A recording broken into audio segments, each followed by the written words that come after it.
Hello everyone, and now welcome to Game 2 here on Secret Valley.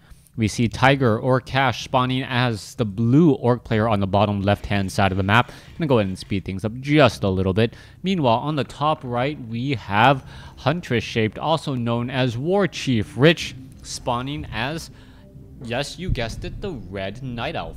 Night Elf versus Orc in this 1v1 matchup. Nothing too strange in the previous game. Just some solid gameplay. And really just positioning 101, and all of a sudden things just moved very well for WarchiefRich, even though he didn't open up that strong. We are going to be looking at a Blade Master make its way through. And you can see that the Blade Master spots the Demon Hunter, and he knows what exactly the Demon Hunter is doing. So the Demon Hunter is now, or the Blade Master instead, going to be going after this Forest Troll High Priest, hoping to pick up one of those Power 9 items that scale incredibly well with the Blade Master. Meanwhile, the Demon Hunter knows that, you know what, if I can't spot the Blade Master, I might as well try and take down one of the items that he is in fact trying to go for, and that's what you see now. Forest Troll High Priest taking a lot of damage. A second mana burn going through. Blade Master is gonna... did he pick up the item? I believe he did. The Blade Master ends up picking up the replenishment potion. A beautiful item steal, as the Blade Master now a little bit ahead. No, a little bit behind in terms of the experience war.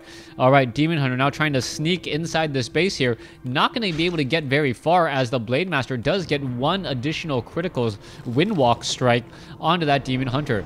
Demon Hunter now decides to instead just run all the way back home. Let's take a look. There's a Wisp off over here. Ancient of War now moving its way back down. Teching the tier 2 already underway.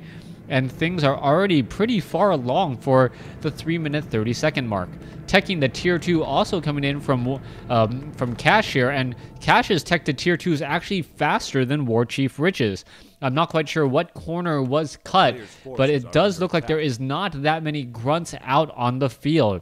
Yeah, it's still sitting at 20/30, so this is only one grunt, 12 peons, one Blade Master, one grunt, and now we're finally going into 23/50. So yeah, the Orc burrows were definitely delayed for that faster tech to tier 2. Now, what is that faster tech to tier 2 really going to translate to? I'm not 100% certain. Yes, the Tauren Chieftain could come out a little bit faster. Perhaps your Raiders are going to be able to engage faster, as that is what you need, Raiders and Spirit Walkers.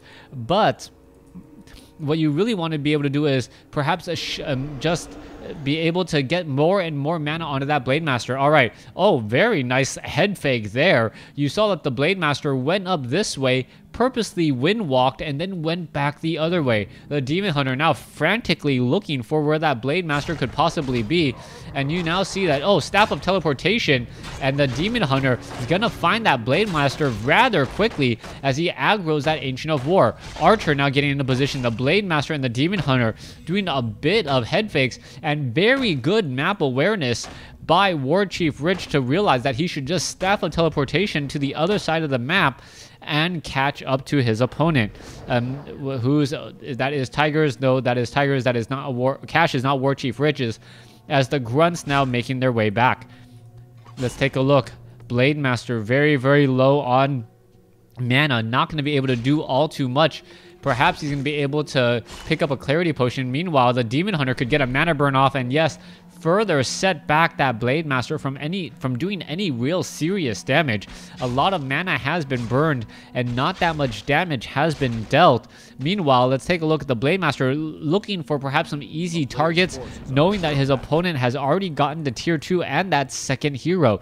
Oh, Shadow Hunter now popping out this time instead of the Tauren Chieftain. The Shadow Hunter does make your Blade Master that much stronger, but then again, you don't have Shockwave and Endurance Aura to try and just strengthen your army or completely destroy your opponents. Demon Hunter now making its way through. Are we going to see another mana burn? We should be looking at another mana burn. There is another 50-point mana burn, as that Blade Master is still running back around. All right, Demon Hunter trying to clean things up. There is a quick Hex, and a quick Hex onto that Demon Hunter could cause a bit of problems. Meanwhile, let's take a look. Dancing around back and forth, that Blade Master down to 114. All right, there's another quick Hex. However, I believe that the Demon Hunter should be able to back off here in just a moment. The shurikens or whatever that throwing knife of the Shadow Hunter is still not going to be enough, as an archer now going to get taken down, but at the hands of a Beastmaster. A player's forces are under attack. Blade Master now attempting to take down the Ogre Magi. Ogre Magi falls without a problem. Clarity Potion, Claws of Attack +6, Boots of Speed. Some rather strong items now, as another Hex does go down. And I just gotta believe that there's a little bit of an unlucky break there. Cash unable to save his own unit. We see now a mana burn go down. So Cash getting a very, very unlucky break there, allowing his own grunt to get taken down. All right, let's take a look back over here. The Demon Hunter trying to chase after this one Blade Master. Oh, are we going to aggro the creeps? Yes, we do. And that does get it taken out, but at least it was not giving any experience whatsoever. All right, let's take a look at this. Staff of Teleportation can be used. No, Staff of Teleportation cannot be used, as we're going to be looking at an Ensnare come down here in just a moment. Are we going to see a Healing Wave? Oh, wow. Talk about cutting it down to the wire. That Blade Master survives. Claws of Attack +6, helping tremendously in that one fight there. All right, Healing Wave not yet quite ready. Healing Salve, healing up that Blade Master. No use of the Clarity Potion. Clarity Potion, however, that does come as a bit of a surprise, as the Blade Master now attempting to take down the Ogre Warrior Creep Camp. Let's take a look. Beastmaster is out. Demon Hunter about to pop out here in just a second. Demon Hunter should resurrect fairly quickly considering its low level, as the Beastmaster now just needs to stay inside his base a little bit and make sure that he doesn't do anything too risky. If he tries to move out right now without the help of his Demon Hunter, the Blade Master and the Shadow Hunter should be able to just exchange very, very well, and the War of Attrition would go to the Orc. However, once that Demon Hunter is back out on the field, oh wow, that Demon Hunter needed 2 more experience to get to level 2, thereby perhaps taking down that Blade Master. But if he did take down the Blade Master would have been level 1 and would have resurrected fairly quickly anyways. Alright, Demon Hunter going after the Ogre Magi. Wand of Mana Stealing. Beastmaster getting some experience. Perhaps she should just back, or the Demon Hunter should just back off, thereby guaranteeing that the Beastmaster has level 2. Alright, there goes one Troll Trapper. Tome of Agility now picked up by the Demon Hunter. Demon Hunter now up to 27 to 49 points of damage per attack. Rather high, as agility heroes often are. In damage, I mean. Anyways, let's go ahead and move around. Let's take a look. We can see that there are more Druids of the Talon being added to this army. So Cyclone is going to start to rear its ugly head for the Orc army. Nothing worse than seeing your Blade Master pretty much taken out of a fight for 5 seconds. And the Cyclone also allows you to just separate the army and force your opponent to commit to a fight that he wouldn't normally want to commit to. Blade Master now with Command Aura, plus 12 damage. Very, very high damage indeed, as we're looking at the Blade Master now trying to engage. Potion of Invulnerability. There's the Goblin Tinker. However, the Pocket Factory quickly taken down. Demon Hunter now making its way back. Are we going to get perhaps a mana burn onto another unit? No mana burn, as the units are still trying to chase. We could see the death of a Goblin Tinker here in just a moment. But wait, no, not the Goblin Tinker. The Goblin Tinker was playing a very, very dangerous game against that Blade Master and that Shadow Hunter, but was able to back off, and he's now pretty much at full hit points. That Raider gonna have a very, very bad day here in just this moment here. You can see a bit of pathing. Are we gonna see a Cyclone? There's a Cyclone. Here comes the surround, and once that surround is done, the Raider, once he lands, is gonna have an extremely bad day. Alright, Pocket Factory now down, making it even more difficult for that Blade Master to really do anything here. Alright, Raider quickly going to get taken down. I believe down it goes. Clockwork Goblins not spotting that Blade Master, as the Blade Master now going to perhaps get to level 3 here. And let's see what item he pulls up. It is going to be another Gloves of Haste, similar to what he got in game number 1. If the Gloves of Haste land more critical shots, that is just so much better for that Blade Master, but I don't see that.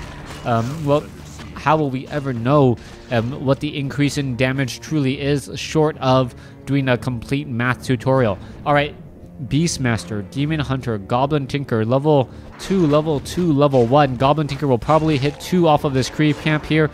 Demon Hunter is going to be just shy of 3. There you go, 6 experience shy. Demon Hunter now teleports, or Beastmaster now teleports back home with the Staff of Preservation. As we're looking at the Demon Hunter waiting to get to the next level, and also picking up a Potion of Invulnerability. All right, Ogre Magi, Ogre Maulers, Forest Troll, High Priest, all of them are ready to go. Shadow Hunter sitting at level 2, Blade Master sitting at level 3, and are we going to be going in? Where are we going to be going into next? Blade Master still unaware of where opponent truly is. Demon Hunter now at 3. Beastmaster not going to get to 3, and nor will the Shadow Hunter, but that is still going to be in a very, very good spot to be in.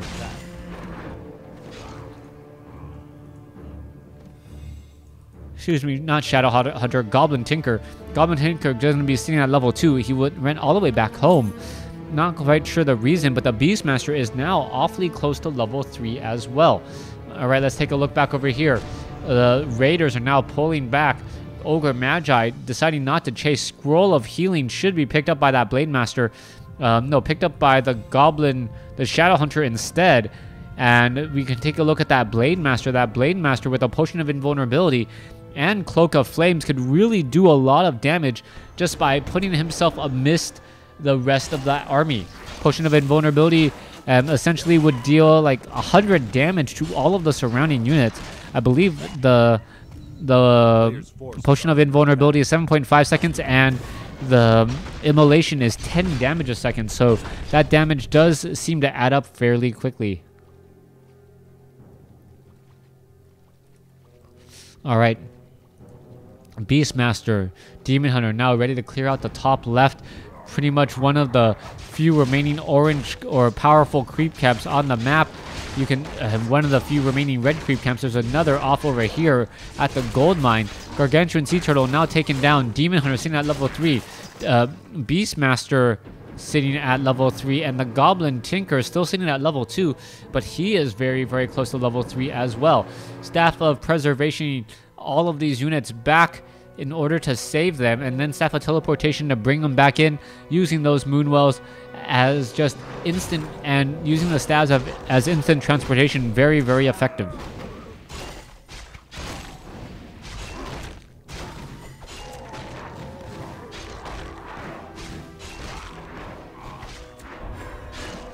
Alright.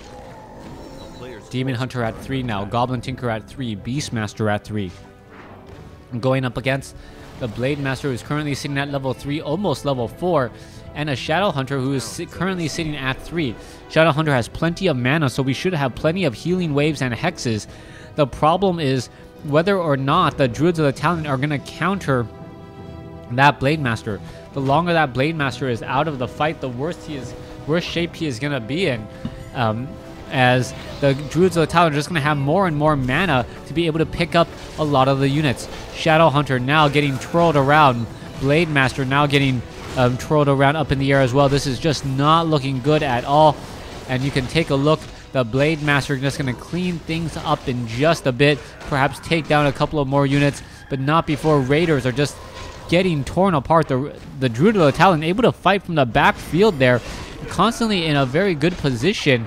But things may go awry here in just a moment. You can see a couple of Raiders in the back. Blade Master trying to save his units, but no, not happening so far, as the Spirit Walker losing a lot of damage, not only to the basic attacks, but that damage over time in that Orb of Venom. You can take a look. I don't believe he's getting attacked, and even though there is some Spirit Link to try and mitigate some of that damage, it is still adding up rather quickly, as the Shadow Hunter and the Blade Master now up in the air, looking to land back down and lead this army. All right, Shadow Hunters and the Spirit Walkers. Are we looking at a Fairy Dragon? Yeah, Fairy Dragon, -4 armor. The Druids of the Talon really making it difficult for any prolonged fight, as any war of attrition is still going to the Night Elf. All right, let's take a look at a little bit of rejuvenation there. Healing wave. The Shadow Hunter somehow stays alive even though some mana was burned. Shadow Hunter now finally taken down. Staff of Preservation saves the Demon Hunter. Demon Hunter should teleport back down into this fight here. And that is perhaps going to be the game. Yeah, Cash just saying such a race, so powerful. And not going to be able to do very much with it. Level 4, level 4. Cash saying, all right, are we going to see a... All right, there's a mana burn. It looks like WarchiefRich is just going to clean up these units, and it's going to be GG. Oh, there goes a unit. There is one Druid of the Talon now taken down. I don't know if really Cash is altogether that happy with it, but it will have to do a little bit of a morale boost for that army. As another Druid of the Talon now gets taken down. Alright, so running around in circles and catching units in transit seem to be the strategy and the way to go. Clockwork Goblins now dealing damage to all of these poor peons, and this is one of those strange situations where even when the Clockwork Goblins die, they deal damage. So that is the reason why this strategy is just so effective. Place down a Pocket Factory in the midst of a line, and there goes all of those units there. Demon Hunter, Shadow Hunter, Blade Master, all of them fighting. There goes another Raider. Now Shadow Hunter sitting at level 4, unable to heal anymore. Demon Hunter trying his best to stay alive. And there goes Cash saying such an easy race. A little bit of an insult there. Thanks for watching. Thanks for listening. Hope you guys enjoyed it.